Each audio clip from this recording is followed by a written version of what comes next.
Okay, here's the most difficult example that was on your sheet, the trickiest one. Most of the ones on your work shouldn't be this hard, but we're going to do one anyway. So first step, always move the number over. So I did -2 on both sides, and I've got the number out of my way so that now I can do the half square add part. Oh, no, I can't yet because I have a leading coefficient. So first I need to divide out this 3. So for a minute, I'm going to ignore this. We haven't used that yet. So when I divide out that 3 divided by 3 leaves me just 1 on the inside. 4 divided by 3, I'm just going to write as 4/3. I don't want it as a decimal because the next part is easier if we leave it as a fraction.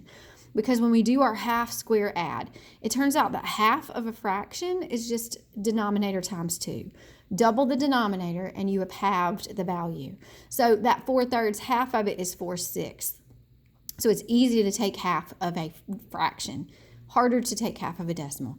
Then half square. Again, it's easier to square a fraction. We just square the numerator, that's 16, square the denominator, that's 36. So I've done half square, and now I need to add it to the other side. But I'm not really adding 16/36. I'm actually adding 16/36 times 3 because that times 3 is still over here. So I got to multiply it first, and I end up getting 1.33333. I'm not going to get too attached to all those 3's. I can write it like that, but for now we're just going to round it. All right, now I'm going to combine those two. So -2 plus 1.3 is -0.7. But here's another thing I have to do that I kind of didn't write in very well right here. This was still here. This 3 was still here. So I need to divide both sides by the 3. So -0.7 divided by 3 in my handy dandy calculator gives me -0.23. Now I take the square root of both sides. All that does here is drop the squared off, but here I'm just going to write it as square root of 0.23, and I'm going to put that I on the outside. Why did I do that?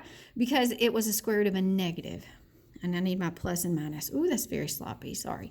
So now all that's left to do is subtract that 4/6 from both sides. That was a plus, it becomes a minus when it shifts over.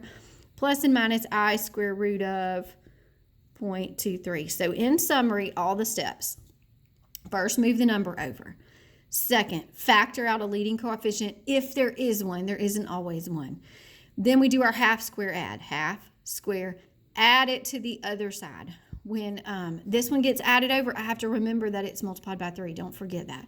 So I didn't add 16/36. I added 3 times 16/36.